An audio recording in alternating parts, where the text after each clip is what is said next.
Iron Fist is not easy. Remember this guy? Not easy.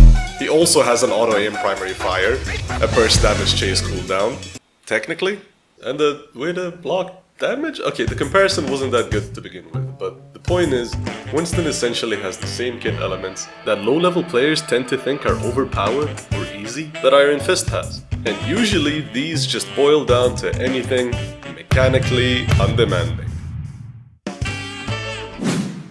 Although he's a noob stomper, Iron Fist is actually one of the more difficult characters to perform on in the higher ranks, especially against good poke and heal bot strategists, which are both hard meta. That's why I'm making this video, to hopefully help you, dreadful Iron Fist mains, figure out how to actually play him past the rank where running it down main just works. And for the record, I'm only Grandmaster right now, about 3 weeks into the game, as of recording this at least. But I do have an 80% win rate on almost exclusively Iron Fist, except for the times he gets target banned when people remember my name or I really have to fill like 60 PS. I've also literally been banned for cheating, so I think that says a bit about credibility. I mean, come on. The accusations on Iron Fist and getting master ported? Anyway, let's get into the actual guide. Okay, so Iron Fist is a flanker duelist.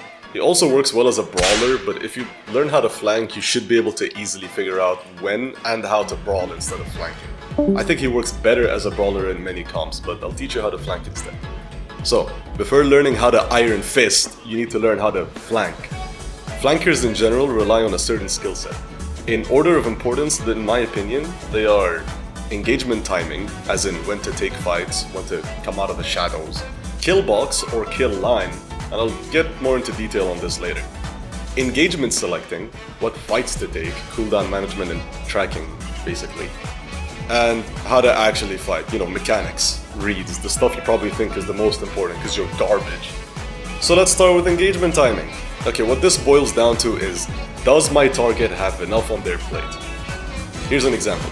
You see this Luna Snow? She's alone in the back, she's distracted, she's healing tank. Perfect opportunity to dive her now, right? Wrong! You do 4 damage to her, she turns around, stuns you, now you're dead.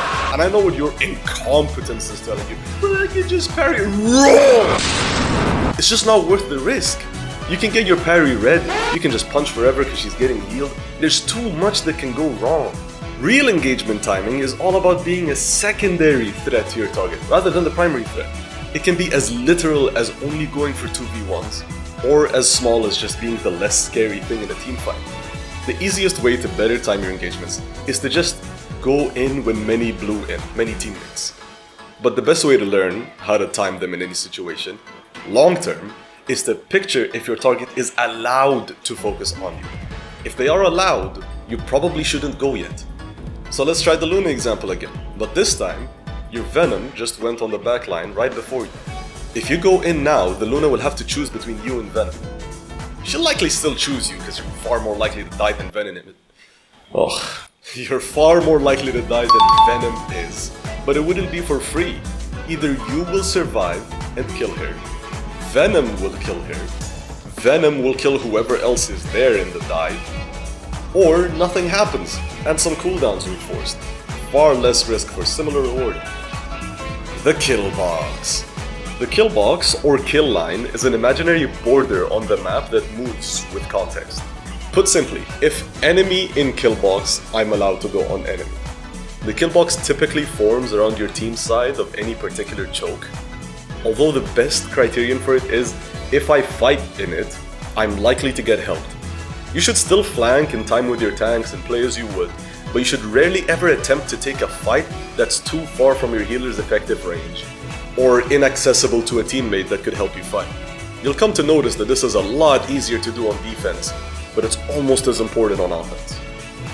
I made this part up, because it's kinda close to engagement timing, but has much less to do with timing. I don't know, it's important, the name isn't. Anyway, this is just about realizing you're not Goku, so don't try to fight everything. You're not beating Thor, you're not killing Luna alone, you're not killing that Hawkeye in the middle of his team. Your target needs to have a clear disadvantage over you before you engage. And this usually comes in the form of resources. Is that Thor low HP? Did that Luna use her freeze? Is that Hawkeye hot garbage so you don't have to risk your life to kill him anyway? That one has nothing to do with this resource thing, but I mean, it's certainly a disadvantage. Point is, To minimize your risk with every engagement, you have to have something the enemy doesn't. Cooldowns, health, number of teammates. If you already had a chance to check, even mechanical skill, it's easy to abuse if there's a big enough gap. But it's easier to get overconfident and straight up become stupid, so keep it to resources. This one's really short because it's about mechanics, and there's hardly anything to look for here with Iron Fist. I mean, literally just land your parries, dipshit, and don't miss your dragon kick when you need it, that's it. Right, being unhelpful aside, this part is still quite important. You can have the most perfectly timed engagement, be up on cooldowns, and fighting on a good side of the map, but if you keep losing your target, or if you don't use your parry right, or if you miss your kick, you can still lose that fight. Look, all I can really tell you is practice landing the kick. It works best when you aim slightly to the right, and practice predicting and reacting to important enemy actions that you need to parry.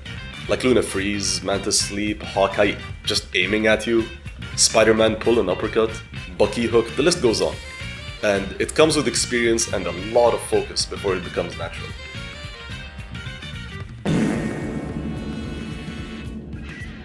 So you now know what flankers should be doing in general, but what should Iron Fist be doing specifically? Iron Fist does a lot of consistent damage, but almost no burst damage, which is kind of an anomaly in typical flanker assassin kit design, which is why you don't play him as an assassin. He instead functions very well as the soft start and hard finish to teamfights. What I mean by this is that he's good at baiting cooldowns safely and getting out to give your team a quick on-demand resource advantage. This is the soft start. And he's also really good at finishing off a bunch of people who are barely hanging on. If the enemy team has 3 players on low HP and no cooldowns, Iron Fist can turn that into a team wipe. This is the hard finish.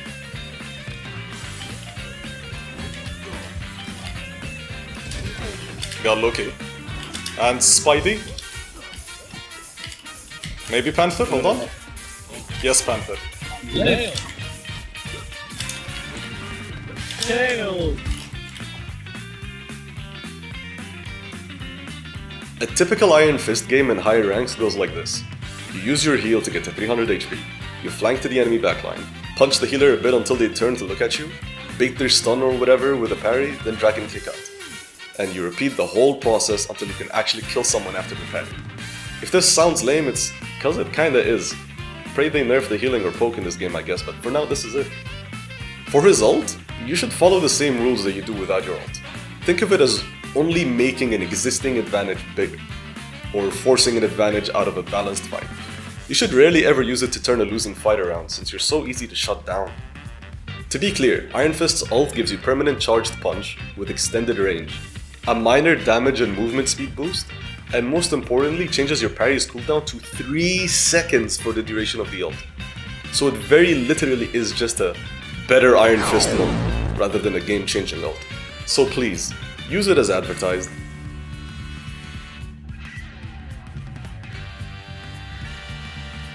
People usually start with this in their guides, because they're lazy and just want to say the obvious stuff, but I think it fits way better at the end, because now that you know what to do, this section can help you do it a little better. His primary fire deals 32 damage a hit for the first 4 strikes, and 55 on the last one, but it's a little slower. This adds up to roughly 74 damage per second in a typical attack cycle. Put practically, this means that if you were to fight a squishy of 250 HP in a 1v1, and only using this primary fire, it would take you 3.4 seconds. Pretty slow, but it kinda should be. The attacks have a lock-on that's shown by this yellow indicator. You gotta have your crosshair not too far from the opponent, and as long as you're within 6 meters, your primary fire should drag you to them. Note that for some reason the targeting has worse range when you're above the opponent. Under the opponent isn't so desirable either, but this one should be obvious because you keep falling. You should still go for it. Most importantly for this move, every successful hit reduces the cooldown of your next parry by 1 second. This is extra important, because Iron Fist's uptime is tied to his parry, 15-second cooldown, and dragon kick on a 12-second cooldown. So you can just go in when you almost have your kickback, and punch someone like twice to effectively be ready 4 seconds-ish sooner for an engage every time. This is a stronger attack. You only get it after using Parry, in which it lasts 5 seconds, or in your ult, which lasts for 12 seconds. Its pull-in range is 11 meters, which is almost double the range of your regular attack, and deals 133 damage per second, also almost double the regular attack. However, please don't ever tap Parry before a fight to use this. Hi, this is editor Jawny. It's late, but I feel I had to put this in. I know you may have noticed that I have been tapping Parry before jumping someone a few times, but this does not mean that I'm lying to you. Yes, there are situations where going for more damage immediately at the cost of your defensive option is better, but most of the time in most matches, keeping your parry is better. I'm saying never in the video because starting with never and working your way up to deciding for yourself is the safe way to learn. I promise. You need that parry, you'll regret it. Speaking of parry, Dragon's defense, his parry, is his whole thing. Everything you do is backed and saved by his parry. It lasts for 1 second, and for that 1 second you are effectively immortal, as you can block all damage types, even the weird ones. Any damage you take is instead converted to 150% of it in overhealth that drains after some time, with a maximum of 150 health gain from one use of parry. And on top of that, you get your Yachi Changkun to finish off whatever poor soul just got their best cooldown parry. Now, if your parry isn't almost off cooldown, you don't go in. You have to be extremely confident that whatever you're planning on doing won't need the parry if you really need to be in there. Like peeling your healer that's right behind you or something.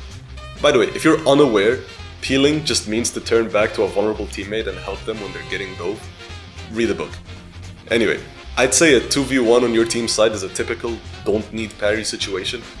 Otherwise I'd wait for it or really hesitate to go in and assess the situation pretty thoroughly.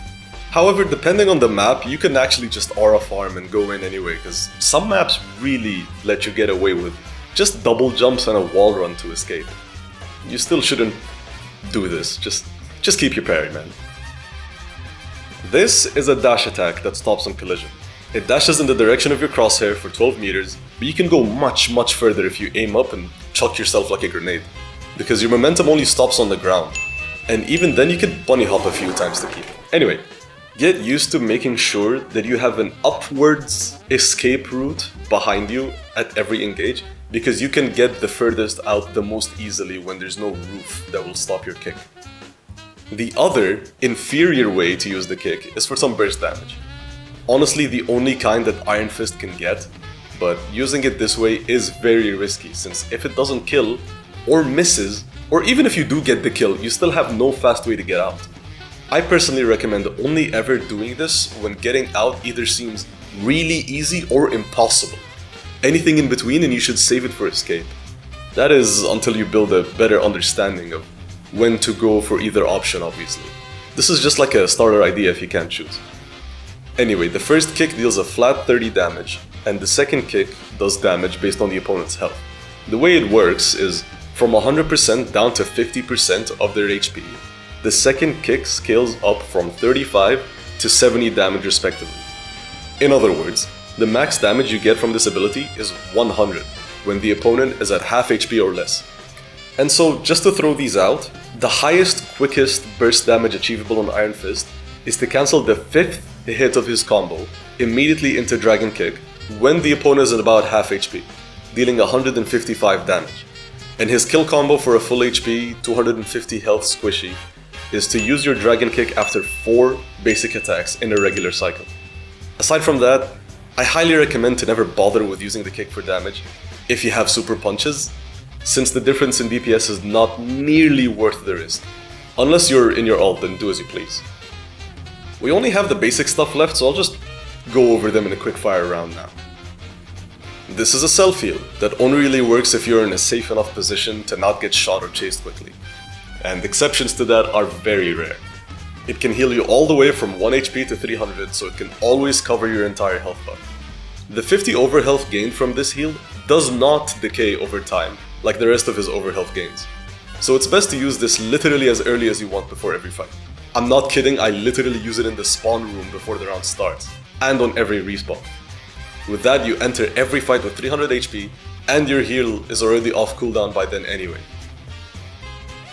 Also, one funny point, the healing it does in the 3-second duration is 100 health per second. So if you're ever in an Iron Fist duel or anyone who does less than 100 DPS and you need to heal, you can literally just post up on them and mog their shit and barely out-heal their damage. Don't try this, just know that you can. When you get an assist or kill, you get 50 overhealth. It drains over time just like the overhealth from successful parries. Simple. I guess this is a good point in the video to mention that Iron Fist has a health cap of 500. That conveniently equates to 250 base HP, plus 50 from the self-heal, plus 150 from a max parry, plus 50 from one kill. Any kills beyond that will only serve as resets to the overhealth drain. They won't give you any more than the 500. Double jump, triple jump, and quadruple jump that share a cooldown. 1 second cooldown for every stack. Only regenerates on the ground or wall, and the first air jump has a burst in speed. Also check this out. You do this B-hop by first being in the air, pressing punch right before you touch the ground, then immediately cancelling the punch with a jump. To know if you've done it correctly, you'll notice that your jump cooldown is regenerating as if you're on the ground, letting you use that burst of speed from the first air jump infinitely, as long as you keep your timing consistent. Also, it's pretty visually distinct from a failed attempt. You'll know. You run on wall. It is a little faster than walking and goes upwards, but the movement in this game is so clunky that the best way to use it is to just latch onto the wall for a split second at a time to gain a bit of height and recharge your jumps. We already went over what his ult does, but I guess I'll give you specifics. 12-second duration, your super punches and kick have double the attack size. As in range, but I didn't want to confuse you with the kick. It doesn't travel further, the kick itself has a bigger range. Anyway, you get a 30% damage boost and a 20% movement speed boost, and your parry's cooldown goes from 15 seconds to 3 seconds. Again, it's just best used as a button that turns Iron Fist into an Overwatch 2 release power creep support hero for 12 seconds. So use it as specifically as better Iron Fist, rather than anything bigger than your plate. So congratulations, you're now ready to take it into your own hands again to get good at Iron Fist.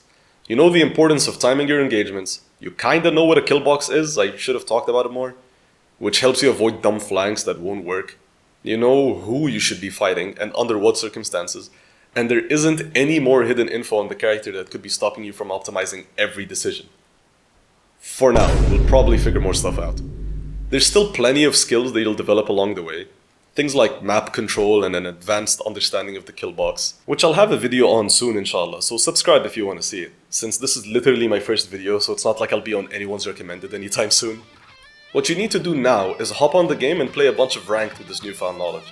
Just remember, in-game, patience and fear for your own life are your best friends, and they get only more and more important as you rank up. Good luck, and I hope you get something good out of this. Salam.